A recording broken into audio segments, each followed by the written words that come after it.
should we continue panning or is clear to do from the beginning? Let's continue panning. Okay, so afterwards, after what we should stop, then we come to letter B.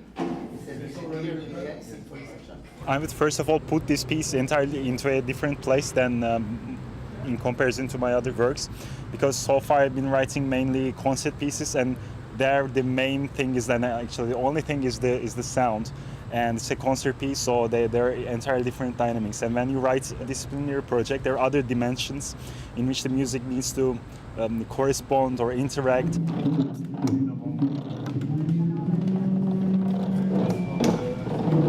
Because you can produce different sounds with different motions, and you need to kind of combine them.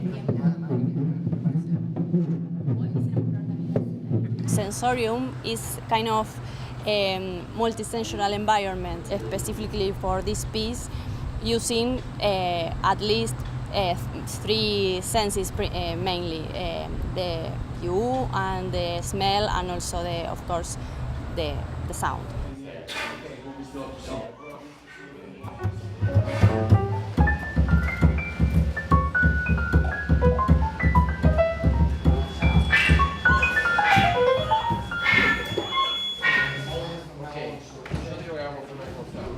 First, we worked for more or less five months via Skype. Starting point was a list of images, different images we had in our minds, and from that we tried to create all the piece, like from those images.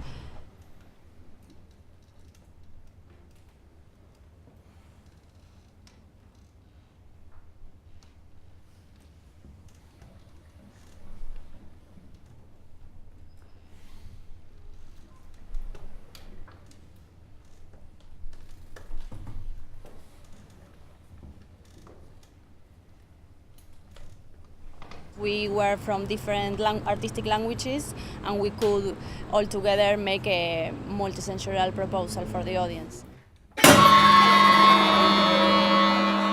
This kind of music, experimental, it's really abstract, and it's really difficult to define it, to make it, to tell it in words. So, like, okay, how is a dance section? What kind of lighting do you put in a rhythmic section or in a very noisy one? All these kind of aesthetics or characteristics or qualities. It's like, how do you translate it into a light or into a smell? First, we created the piece in our minds, but now we are working together with the musicians. It's not that we are working in our things and they are just like machines or something. Like, we are all working together to create the piece in some way, and that for me is the best part of the work.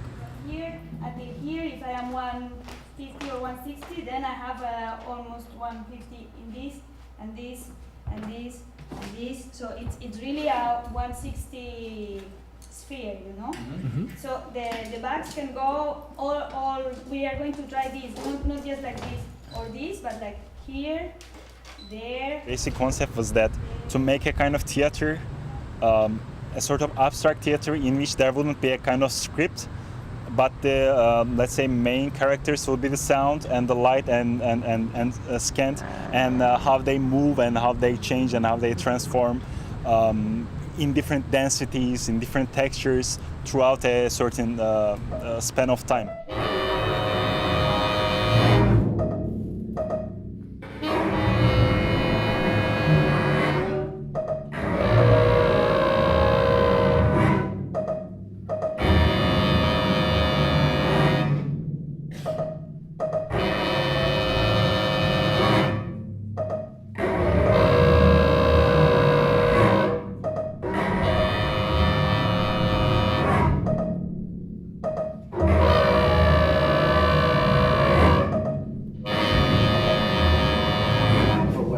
From here, everyone was following quite good the instructions that you gave us. Yes. So I'm really happy with that. And we come together as an ensemble, and the whole experience becomes bigger. We participate with each other, we feed each other, and we are used to, as an ensemble, to work with one composer per piece or per project. But in this case, we have a theater maker and a multisensory artist also participating in the whole experience, in the whole creation. So the whole thing expands in a different direction than what we're used to. We always talk, how are we going to look, how are we going to dress when we come on stage. We talk about it, but we don't talk about it necessarily because of the music that we are playing, but we talk about it as a general image of the ensemble. But in this specific piece, each of these elements, like how do we get on stage, how are we going to be dressing, which lights are going to be on or off, they become part of the piece itself, of the structure of the piece, and they are not less or more important than the sounds. And I think that for us this is a huge difference, and it also creates a lot of questionings among us as professional musicians on what it implies to perform experimental music today. It's the kind of piece that you are very happy to play and very excited, and you also feel very challenged, but you're also jealous about the audience, that the audience is experiencing the whole thing at the same time.